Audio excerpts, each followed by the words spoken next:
예, 오늘은 요한복음 5장 30절에서 47절 말씀 중심으로 아버지의 뜻을 이루시는 아들의 증거라고 하는 제목의 말씀으로 함께 은혜를 나누려고 합니다. 지난주 본문 5장 25절에서 29절에서는 주님이 두 가지 부활, 즉 지금 듣는 자가 살아나는 현재적 영적 부활과 그리고 두 번째로는 무덤 속에 있는 자가 나오는 미래적 육체의 부활을 말씀하셨습니다. 그리고 오늘 본문은 바로 19절에서 29절에서 선언했던 생명의 권세와 그리고 심판의 권세에 대한 결론부로서 주님께서 자신이 바로 성부의 증거에 의해서 보냄을 받은 구속주이심을 논증하신, 그리고 이스라엘의 불신앙 속에서 드러나는 바로 하나님의 구속사의 전환점을 선포하신 말씀입니다. 결국 요한복음 5장은 정자의 사역이 성부의 뜻 안에서 성취되는 구속사임을 드러내주고 있는 것입니다. 이제 하나님의 구속사 안에서 드러난 하나님의 뜻을 이루시는 아들의 증거를 하나씩 상고해 보도록 하겠습니다. 먼저 30절을 다 같이 보시면,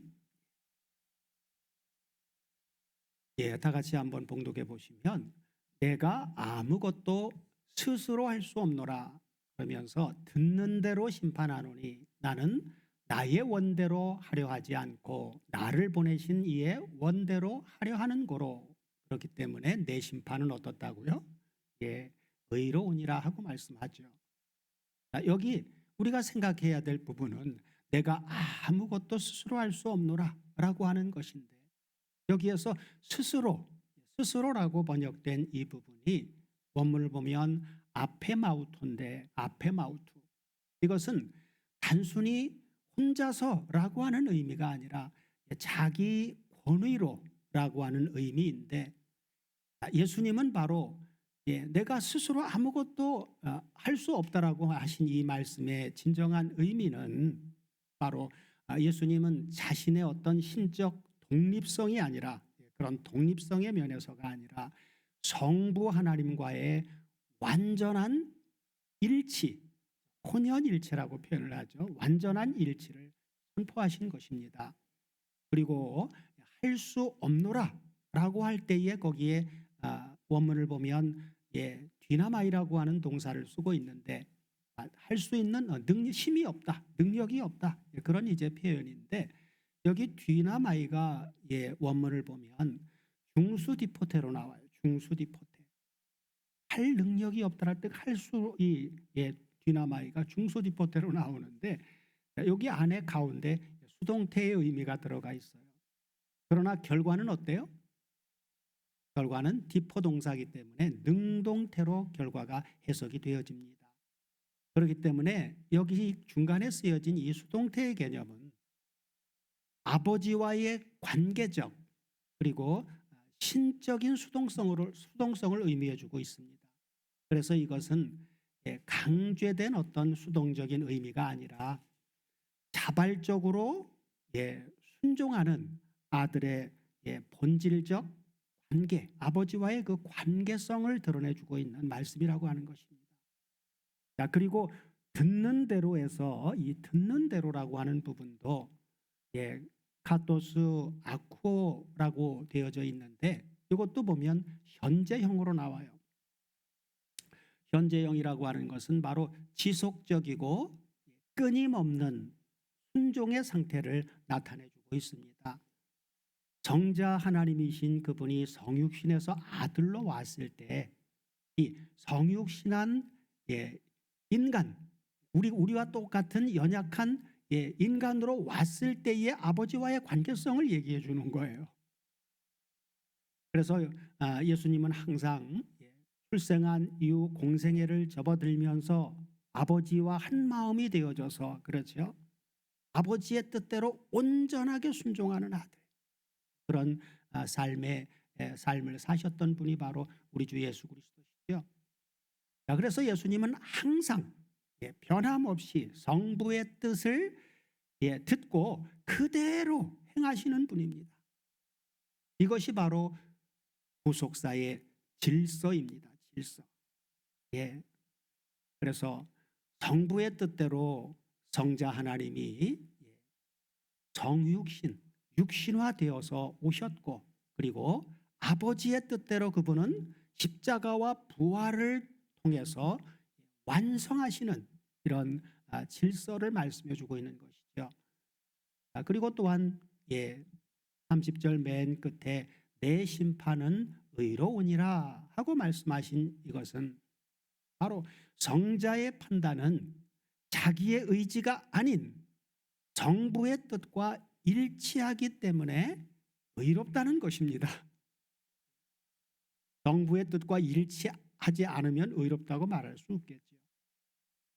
자, 그래서 구속사, 하나님의 구속사는 언제나 자기의 뜻을 버리고 아버지의 뜻을 이루는 순종으로 진행이 된다는 것입니다. 이 순종의 자리에까지 올라가기까지 우리는 우리 생각으로, 우리 욕심에 의해서 하나님이 높여준 아들의 신분을 망각하게 될 때 어떤 일이 일어날까요? 사랑하기 때문에 여러 가지 시험거리를 주십니다. 그래서 결국은 이렇게 살면 안 되는구나 라고 하는 것을 깨닫도록 하시죠. 그래서 자발적인 순종하는 아들을 하나님은 만드실 능력이 있으신 분이에요? 없으신 분이에요? 그렇기 때문에 우리가 아버지를 의탁하면서 믿고 살아갈 수 있는 것이죠.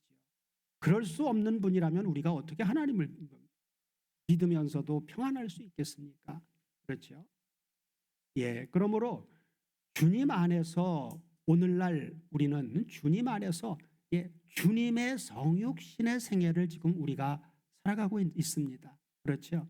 그런 오늘 우리의 신앙생활이 의로울 수 있는 근거, 우리도 의롭다고 말할 수 있는 그 근거는 옳다고 생각하는 어떤 나의 기준이 아니라 아버지의 뜻에 귀 기울이는 순종의 자리에 우리가 있을 때입니다. 자, 아들의 권세가 세워지는 근거는 무엇일까요? 본문 31절을 보면 주님은 이렇게 말씀해 주고 있죠. 내가 만일 나 자신을 위해서 증거하면, 그죠? 내 증거는 참되지 아니하되라고 말씀해 주고 있어요. 주님은 자기 자신을 위해서 증거하는 게 아니라는 것이죠. 그래서 예수님이 유대인들에게 이렇게 말씀하신 근거는 뭘 근거로 해서 내가 만일 나를 위하여 증거하면 이렇게 말씀하셨을까요? 그것은 바로 신명기 19장 15절을 보면 이 말씀에 근거해서 하신 말씀입니다. 주님 자신이 살아계신 하나님의 아들이라고 하는 증거를 바로 제시할 때, 다 같이 한번 보시면, 사람이 아무 악이든지 무릇 범한 죄는 한 증인으로만 정할 것이 아니요 두 증인의 입으로나 세 증인의 입으로 그 사건을 확정할 것이며 하고 말씀해 주고 있죠.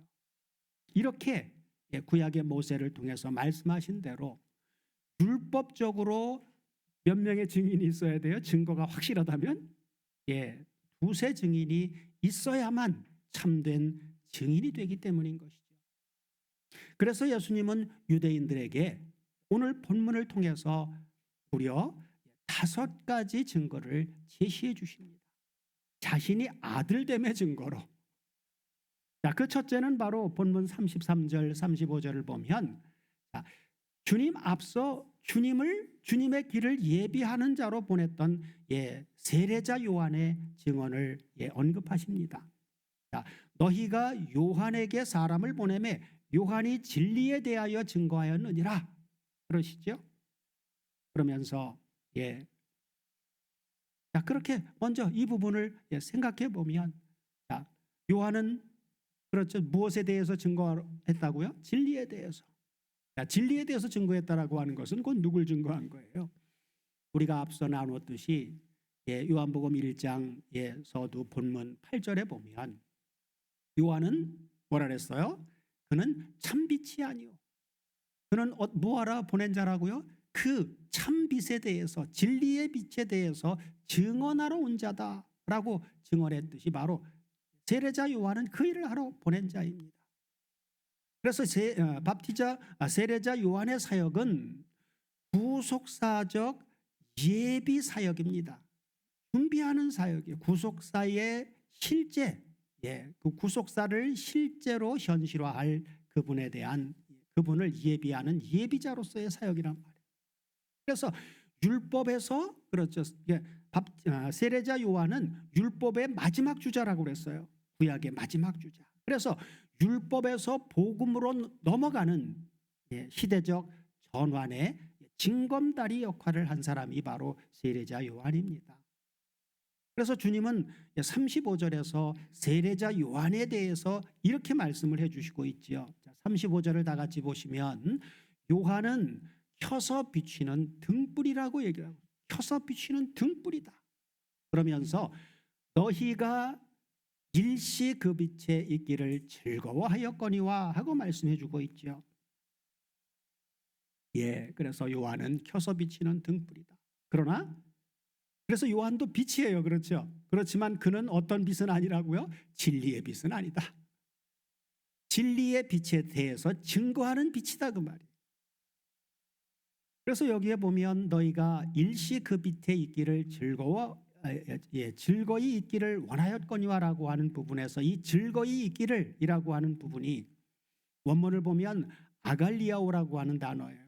아갈리아오. 이 말은 원래 사전적인 의미는 그냥 즐거워하는, 그냥 막연하게 즐거워하는 정도가 아니라 기뻐 날뛰다, 그리고 미칠 듯이 기뻐하다, 그런 의미를 가지고 있습니다.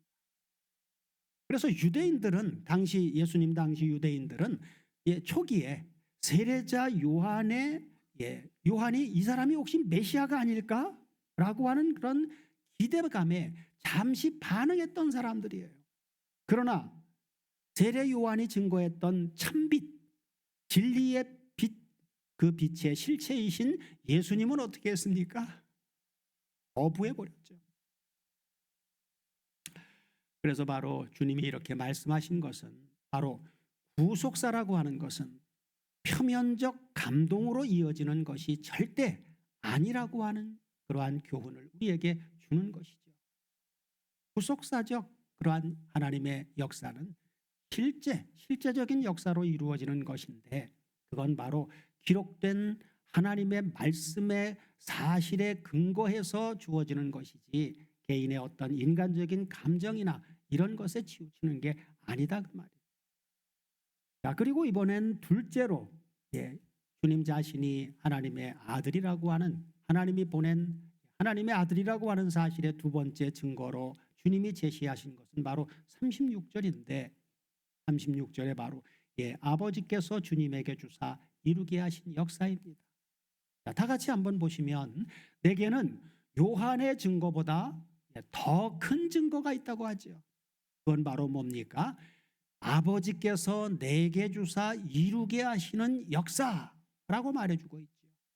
그러면서 부언 설명해 주시기를 곧 나의 하는 그 역사가 아버지께서 나를 보내신 것을 나를 위해서 아버지가 증거하는 것이다 라고 말해주고 있습니다. 주님이 하신 역사, 여기 역사라고 하는 이 부분도 우리말로 볼 땐 단수처럼 보이지만 원문을 보면 에루곤, 원래 행위라고 하는 의미인데 복수형으로 나옵니다. 이것은 단순한 행동이 아니라 구속사의 사명적 행위를 말해주고 있는 거예요. 단순한 행위를 말하는 것이 아니라, 그죠? 다시 말해서 십자가와 부활까지 포함하는 완결적 사역을 말씀해주고 있는 것입니다. 그러므로 요한의 증거보다 더 큰 증거라고 하는 것은 우리 이 요한복음 5장에 오기 앞서 내용을 우리가 상기해 보면 앞서 나눴던 어떤 증거가 있어요? 아버지가 예수 그리스도를 통해서 이루시는 아들됨의 증거로 사도 요한은 2장에서 어떤 표적을 제시했습니까? 예, 물로 포도주를 만드는 표적. 그리고 4장에 와서는 왕의 신하의 아들이 죽어가고 있는 아들을 어떻게 살리셨어요? 왕은 내려오셔서 고쳐달라고 했는데 주님은 말씀으로만, 그렇죠, 말씀으로만 고쳐주신 사건. 그리고 오늘 5장, 본문이 든 5장, 바로 전반부에서는 누가 등장했어요? 베데스다 연못가에 38년 된 병자를 고치시는 사건 나오죠. 이런 사건들이 바로 아버지가 아들을 통해서 이루시는 역사, 바로 이 아들이 바로 내 아들이다라고 하는 것을 증거하는 그런 증거다 그 말이에요. 그래서 예수님의 공생애의 모든 삶 자체가 바로 성부의 뜻을 이루는 증거라고 하는 것입니다. 그 다음에 셋째로 주님이 제시하신 증거는 본문 37절 38절을 보면 다 같이 한번 보겠습니다. 또한 나를 보내신 아버지께서 친히 나를 위하여 증거하셨느니라. 그렇죠. 아들을 통해서 이루시는 어떤 행위를 통한 게 아니라 친히, 아버지가 친히 아들을 위해서 증거하셨느니라. 그러면서 너희는 아무 때에도 하나님, 우리 아버지 하나님의 음성을 듣지 못하였고 그 형용을 보지 못하였으며, 그리고 그 말씀이 너희 속에 거하지 아니하니 이는 그의 보내신 자를 믿지 아니함이니라 하고 말씀해 주고 있습니다. 그래서 바로 세 번째 증거는 바로 뭐예요? 성부의 직접적인 증언입니다. 예수님이 아버지께서 친히 나를 위하여 증거해 주셨다라고 하는 것은 예수님이 밥티스마 요한에게, 세례자 요한에게 세례를 받으실 때 어떤 일이 일어났습니까? 그리고 베드로와 야고보와 요한 세 제자만을 데리고 변화산에 올라갔을 때 아버지께서 어떻게 말씀하셨습니까? 이는 내 사랑하는 아들이요 하고 아버지가 친히 증거해 주셨죠. 그래서 이보다 더 큰 증거란 아버지가 친히 이는 내 사랑하는 아들이라고 직접 말씀을 하셨는데 이보다 더 큰 증거가 어디 있겠습니까? 달리 없습니다. 자, 그렇다고 사람들이 아무 때나 그분의 음성을, 하나님의 음성을 들을 수 있는 것은 아니죠. 그렇기 때문에 이어서 주님은 네 번째 증거를 제시해 주는 것입니다. 주님은 유대인들이 믿지 않는 원인을 무엇으로 말씀해 주셨습니까? 38절에서 그의 말씀이 너희 속에 거하지 아니하니 이는 그의 보내신 자를 믿지 아니함이니라. 우리가 하나님이 보낸 예수 그리스도를 믿느냐 믿지 않느냐라고 하는 것은 어디에 그 초점이 있는 거예요? 그의 말씀이 속에 거해야 돼요. 거하지 않으면 믿을 수가 없단 말이에요. 그래서 씨 뿌리는 비유의 말씀이 그토록 중요하게 말씀을 하셨던 것이죠. 그래서 여기 그의 말씀이 너희 속에 거하지 아니하니라고 할 때에 이 거하지라고 하는 부분을 원문을 보면 원형이 메노라고 하는 동사를 쓰고 있는데 메노는 머물다입니다. 그런데 이것이 현재형이에요. 현재형이 중요한 것은 머무는 게 한순간 머물렀다 없어지는 그런 게 아니라 지속적인 머물을 이야기해 주고 있다. 하나님의 호로고스라고 하는 말씀이 지속적으로 계속 거하고 있을 때 우리가 그분을 계속 믿을 수 있는 거예요.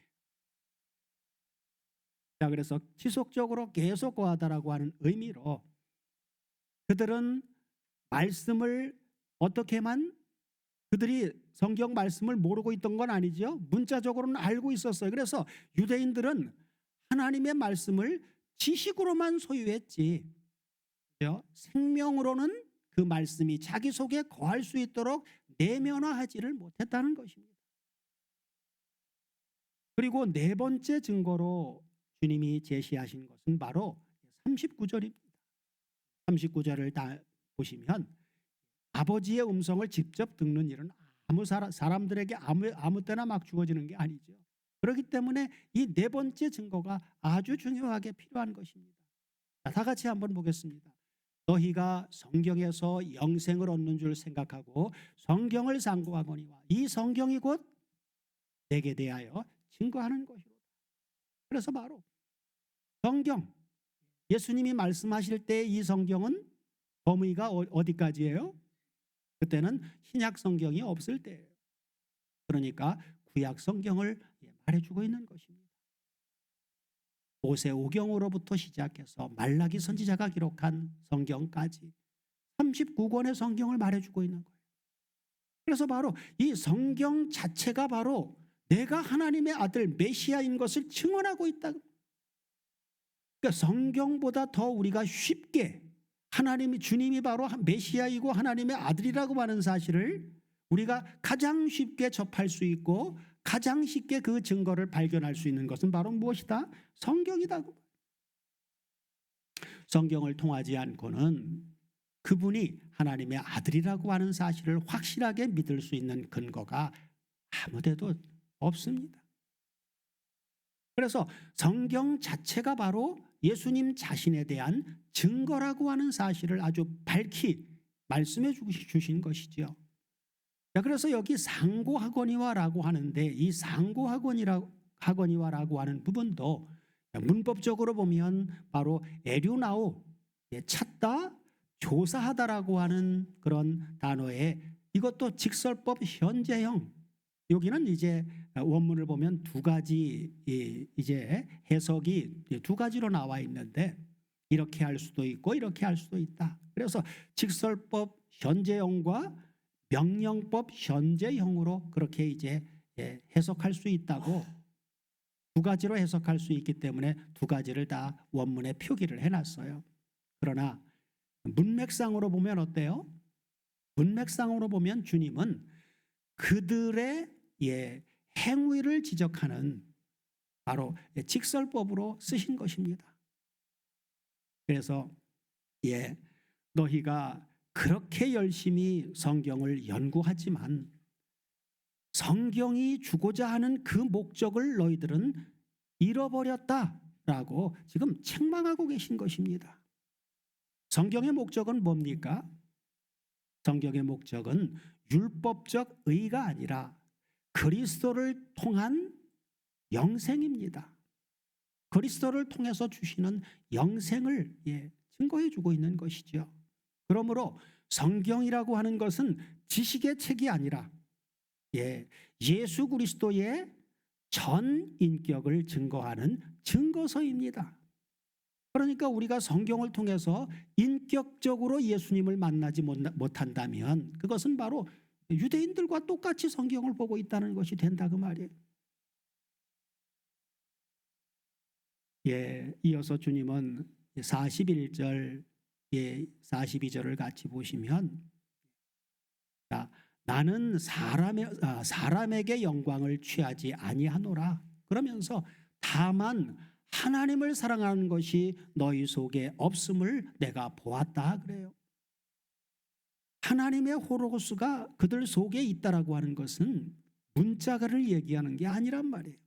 그렇죠? 영생하는 영존하는 성자 하나님이 내주하고 계시다라고 하는 이야기인데 그분이 내주에 계신다면 앞서 요한복음 1장 14절에서 우리가 나누었듯이 말씀이 육신화 되어 우리 가운데 거하시며 우리가 그 영광을 보니까 뭐라고요? 아버지의 독생자의 영광이요 은혜와 진리가 충만하다고 했는데 호로스가 인격적인 실존으로다가 자기 속에 거하고 있다면 못 볼 수가 없단 말이에요. 그런데 그렇지 않은 지식으로만 가지고 있는 유대인들은 사람에게 영광을 취하기 때문에 하나님을 사랑하는 것이 속에 없단 말이에요. 그래서 여기 영광이라고 하는 이 단어도 중요한 단어 중에 하나인데 독사라고 하는 단어, 독사. 영광, 독사. 이것은 단순한 칭찬이 아닙니다. 가치 판단의 근원을 말해주는 것이 가치 판단의 근원. 그래서 그들은 하나님의 평가가 아니라 누구의 평가를 더 크게 생각했다는 거예요? 사람들의 평가로 자신을 세우려고 했던 것이나 그것을 책망하신 것이죠. 그러므로 42절에 다만 하나님을 사랑하는 것이 너희 속에 없음을 알았노라 하신 이 말씀은 하나님 중심의 구속사적 시야가 그들에게 없다는 것을 의미해 주고 있습니다. 끝으로 주님은 율법의 대표자 모세의 증언을 말씀해 주고 있습니다. 예. 유대인들은 누구를 최고로 생각하고 살았어요? 누구의 증거를? 모세의 증거를. 그죠?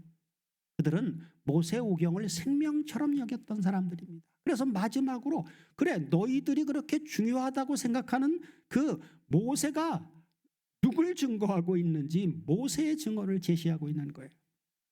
자, 45절 다 같이 보시면 이렇게 말씀해 주고 있죠. 내가 너희를 아버지께 고소할까 생각하지 말라 그래요. 그러면서 너희를 고소하는 사람이 있는데 곧 너희가 바라고 중요하다고 생각하는 자 모세니라 그래요. 모세니라. 주님은 지금 놀라운 전환을 보여주고 있는 것입니다. 율법을 자랑하던 자들에게 그죠? 그 율법이 도리어 너희들을 나중에 고발하는 자가 될 것이라고 하고 말해주고 있는 거예요. 그죠? 그들이 그토록 자랑하고 중요하게 생각하는 그 율법이. 그래서 46절도 연결해서 보시면 이렇게 말씀하고 있죠.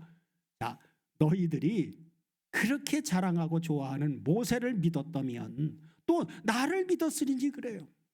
너희들이 모세를 믿었다면 나를 믿었을 것이다.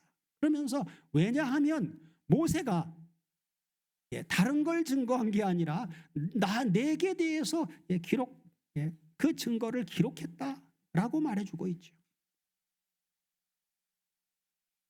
그래서 주님이 여기서 모세를 믿었다면 또 나를 믿었으리니 하고 말씀하신 것은 구속사의 연속성을 말씀해 주시는 것입니다. 구속사의 연속성.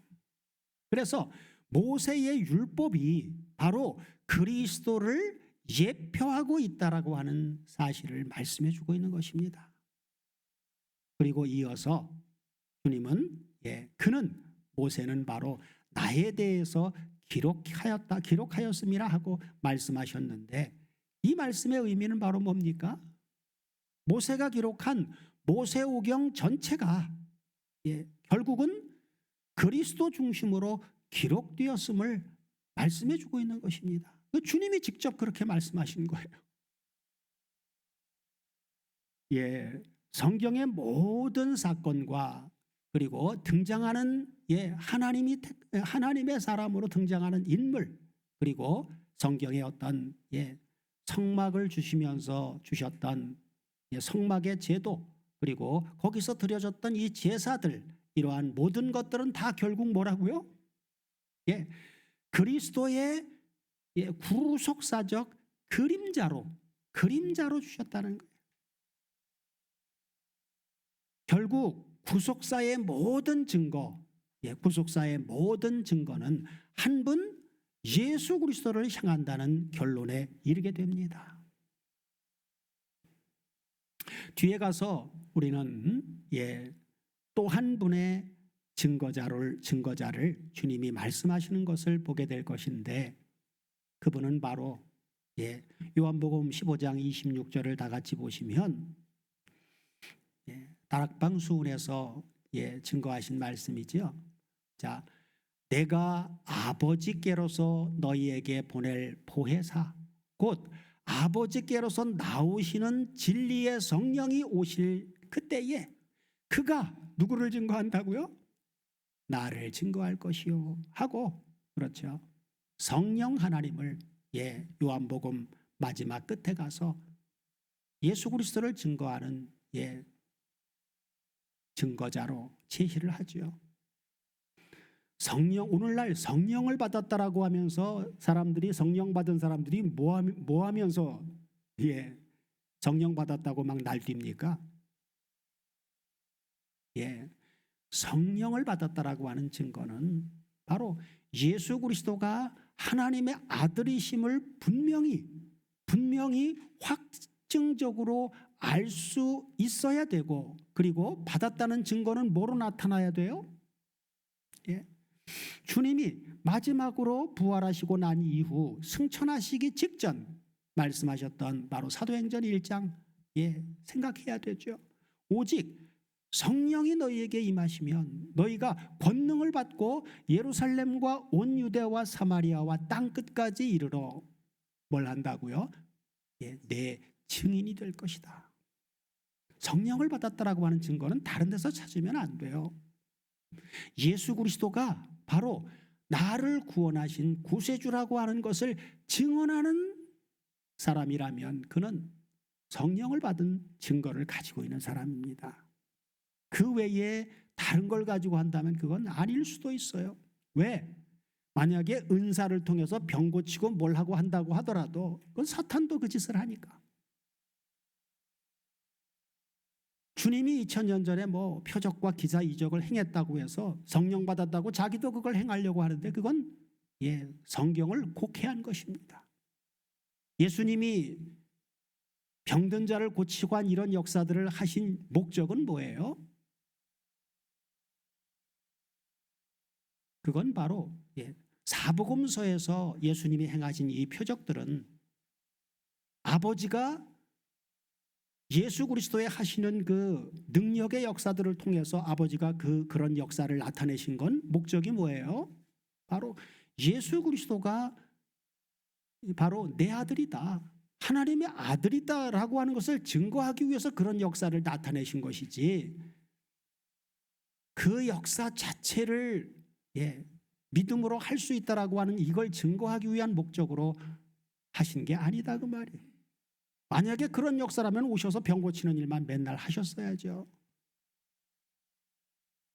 주님이 모든 사람의 병을 다 고쳐주셨습니까? 아니에요.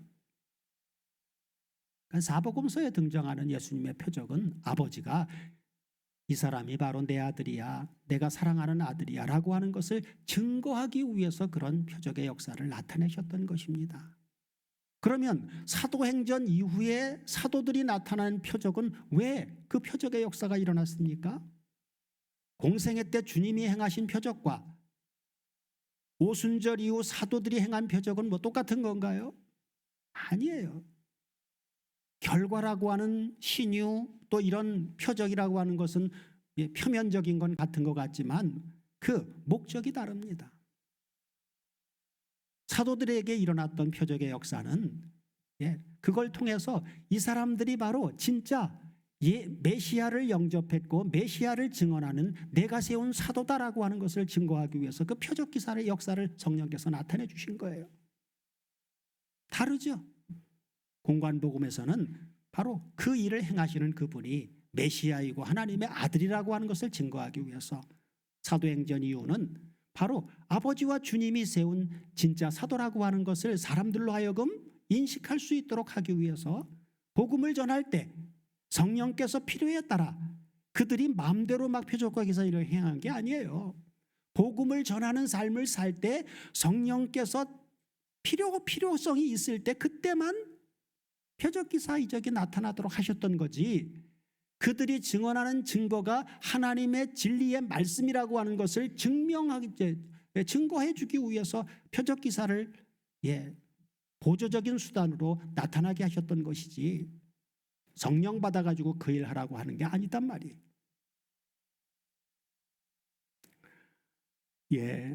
그래서 성경은 바로 아들 예수 그리스도를 증거하는 것이다. 부활 이후 우리에게 오신 성령 하나님도 우리에게 오신 목적이 예수 그리스도가 우리의 완벽한 구속주, 그분만이 유일하게 나의 영과 혼과 몸을 하나님 보실 때 흠없고 온전한 아들로 구원해 줄 수 있는 유일한 구속주라고 하는 것을 증거해 주시기 위해서 성령께서 내 안에 아버지가 보내주셔서 인쳐서 내주할 수 있도록 해주신 거란 말이에요. 그리고 성령을 의뢰한다라고 하는 것은 우리의 믿음이 연약할 때마다 성령 하나님, 오늘도 예수 그리스도가 내 마음의 구주로 확실하게 믿고 또 그분을 증언하는 믿음의 삶을 살아낼 수 있도록 당신을 인격적으로 인정하오니 나의 삶을 주장하여 주시옵소서 라고 그분을 의뢰해야 된다는 거예요. 성령을 의뢰하지 않고 어느 누구도 신앙생활을 제대로 할 수가 없습니다. 또한 주님은 멀리 계신 게 아니죠. 우리 안에 내주에 계시면서 그분은 지금도 그죠?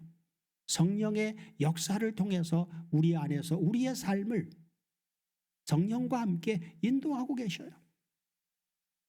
자, 오늘 본문은 우리에게 어떻게 적용이 됩니까? 그 첫째는 지식으로만 성경을 상고하는 신앙을 버려야 한다는 것입니다. 오늘날 교회에서도 성경 공부를 많이 합니다. 그리고 성경을 철저히 가르쳐서 배우기도 하지만 그 안에서 우리가 누구를 만나야 돼요? 그러함에도 불구하고 예수 그리스도를 인격적으로 만나지 못하는 사람들이 많이 있습니다. 성경 상고의 목적은 지식 습득이 아니라 지식에만 머물러 있으면 지식은 어떻게 만든다 그랬어요? 지식은 교만하게 만듭니다. 그래서 성경 상고의 목적은 지식 습득이 아니라 주님과의 인격적인 만남에 있습니다. 그렇다면 주님과의 인격적인 만남이 성경을 통해서 분명하게 찾아지고 확증되면 우리의 삶이 변하지 않을 수 없습니다. 자, 두 번째는 사람의 영광을 구하는 신앙을 버려야 한다는 것입니다. 유대인들은 하나님의 영광보다 사람의 영광을 더 우위에 두고 살았죠. 자, 교회 안에서도 이 사람의 인정을 통해서 자신을 세우려고 하는 이 종교적인 교만이 여전히 존재하고 있다는 것입니다. 그러나 하나님의 구속사는 오직 아들의 영광만을 높이는 역사입니다. 성경은 아들을 증거해주고 아들을 높여주는 거예요. 그러니까 성경을 통해서 주님을 인격적으로 만난 사람은 자기를 나타낼 필요가 없어요.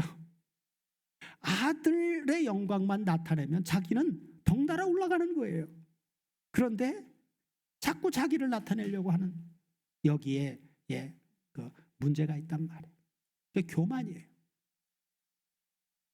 자, 세 번째는 율법적 신앙에서 이제는 복음적 신앙으로 변화되어야 한다는 것입니다.